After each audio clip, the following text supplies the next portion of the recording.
Welcome back to the Daily Dean. So this is for educational reasons, because you may have looked at your pack of Dave's bread or Mott's gummies and saw a nutrition label and thought, "Wow, what's all these words and numbers mean?" And I'm here to share and enlighten you with what those things mean, because it's important to know what you are eating and to lower the bad things and whatnot. So that's why I made a nutrition label that I'm going to be editing in on the right hand or my right hand side, right there or whatever, right? And explain what all these things mean. So if you look at it, you'll see a lot of the nutrients and other things on this label that has things like saturated fat, trans fat, cholesterol, sodium, carbohydrates, fiber, sugar, and proteins. All these things. But what is really bad and what is really good? That's the first thing we need to solve. Obviously, you may know that fat is bad for you, right? Especially saturated fat and trans fat. A little tidbit about trans fat. When it was first discovered, it was like, whoa, this is a miracle substance for, keeping things, for being a solid at room temperature and able to transport easily and taste great. But people found out, wow, this stuff is murdering our kids, or killing old people or stuff like that, right? Because trans fat is bad for you. And that's why if you look at a lot of modern foods, there's not a lot of trans fat, because people find out, Jesus, this stuff is crazy bad. Let's not eat it. So if only the same stuff could be said for sugar, but that's a whole nother history thing. So saturated fat, also bad for you. Scientifically, it's like a link of carbons and saturated with hydrogens, and that apparently makes it super energy dense and bad for you. Bad for you. So you don't want to be eating saturated fat. Now, cholesterol, also bad for you. You may have heard, wow, I have high cholesterol. I should watch how much cholesterol I eat. That is a good point. Cholesterol, I think it's related to your blood pressure. Sodium, that dehydrates you. You don't want to be dehydrated. And sugar. Sugar makes you fat, contrary to popular belief. Fat is not responsible for the obesity problem in America. It's things that are saturated with sugar. Sugar is one of the leading causes of obesity that is literally crushing your organs. So, that out of the way. Well, actually, I want to emphasize that part. Fat is not just, stuff that is, you should have some percentage of body fat in your body for like your neurons, which need to be coated in fat as like an insulator, your organs, which require some fat, other things like that. But having so much fat that it literally has no room to go will literally cause your heart to work harder. It's going to build up maybe other stuff that is going to be bad for your knees, carrying so much extra weight, your joints. You're going to be doing yourself a bad favor by consuming a lot of sugar, converting that to fat, because unless you're running, unless you're burning 500 calories in 30 minutes, right, running a marathon or sprinting or whatever, you don't need a lot of sugar, because day to day, you are going to be, fine. That doesn't mean you have to stop eating, you can have a bag of Skittles or whatever, but, point being, don't eat a lot of sugar. So, we may be thinking, wow, how do I know what is a lot of sugar? Well, that's what the percentages are for. You may see on the right hand side, it says percent daily value. That is basically a way of saying, let's go over what daily value, or DV, means. Your DV is how much you should be taking in every day. So I want to be reaching 100% of my DV, to eat enough protein, for protein, right?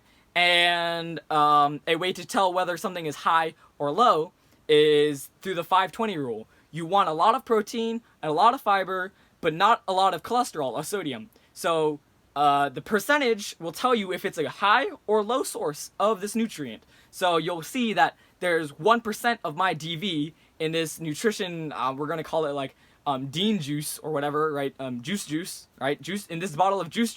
There's 1% of my cholesterol intake and 21% of my sodium intake, but also 30% of my added sugar intake. That is an odd combination to be both salty and sweet, with sugar and sodium. But point being, it has a lot of sodium, a lot of sugar, but also a lot of fiber. So that's pretty good, right? 21% of my fiber intake, 21% of my sodium intake, 30% of my sugar intake, and 20% of my saturated fat intake. 3 of those 4 things, bad for you. You don't want to be eating a lot of added sugar. There are types of sugars like starches that are healthy for you that often isn't included in its own category. Because you see, dietary fiber and sugars make up the carbohydrate category. You add up dietary fiber and sugar, 36 grams, and you're left with 1 gram of extra carbs. Where does that come from? starches. It's like in potatoes, right? Potatoes are full of starches, not a lot of sugar. So you'll see if you look at the nutrition label for potato, fiber, and something else that isn't included in the carbohydrate section, right? That's because there's starches. It's like implied. So 30 plus 36 means that there's one missing gram of carbohydrates, which is the starches. And starches are good for you if you need to use energy slower across the period of the day. So that's out of the way. You want a lot of starches, right? Starches are great for you as well if you are also running like the day after, or exercising the night after. So that and nutrients, vitamins also follow this pattern. Right now you may be seeing that there's not any nutrients listed right here. Not nutrients, vitamins that are like vitamin C, vitamin E, or whatever. That's because I didn't include it. So, whoopsies. But one piece of note as well. Following the 5-20 rule is great, but only if there are percentages on it. For a lot of foods, the protein isn't actually listed in the percentage, so you won't be able to know often whether or not something is a high or low source of protein. That's why you look up how much protein should be my DV. It's 50, and then you divide like 2 grams by 50. That's 25, or wait, 2 over 50, which is 1 over 25, which is 4%, because 25 times 4 equals 100%, and then 4 times 1 equals 4%, right? So that. So this is also, I should have mentioned this before, daily value is, it varies for everybody, right? The daily value, as you may see below, is for a 2,000 calorie diet. Like someone who is 5'8", I think it's like a 5'8" male or something like that, maybe 6 foot male, and they'll need 2,000 calories. Your intake may be a little lower if you are, 5'5", like yours truly, or if you are a woman who requires, I think, less calories. I think that's like that might actually no, I think it is you need less calories as a woman. I believe that's a general rule of thumb. But that's actually all I have to share about nutrition labels. So I hope that was helpful, and I hope you look at your food now more consciously, because this was, helpful for me. I've known this since 6th grade, when the class we took was like about life skills, and this is one of the things I remember from that class. So I'm happy to share that with you. Watch your sugar, cholesterol, sodium, and saturated fat, and trans fat technically. But that's it. So thank you. One other thing I just forgot to mention.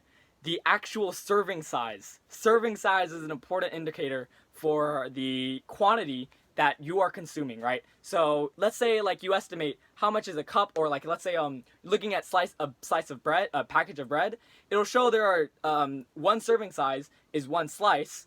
At the top of the nutrition label that I made, you'll see that one serving size is 1/4 of a cup, and there's 16 servings in this container, which means that there's 4 cups worth of stuff in this entire drink or whatever, juice, right? And that's an indicator for you should remember how much is a cup. It's I actually don't know the actual milliliters, but for bread specifically, it'll show you that there are 8 servings, and this is how much one serving size is for 1 slice of bread, 2 slices of bread. And if you're eating bread on a regular basis, you'll be able to read, how much sodium is in this, how much cholesterol is in this bread, how much saturated fat is in a Taco Bell burrito or taco. Because a lot of I looked it up prior to this. In a Taco Bell taco, the lowest amount of saturated fat is 5 grams, and the highest amount is 11 grams. And if you look back at the little diagram, the little label I made, 4 grams is already 20% of your DV. So 11 grams would be 60% of your DV. So Taco Bell tacos, try not to eat a lot of saturated fat again. But that's all. So remember the serving size and stuff.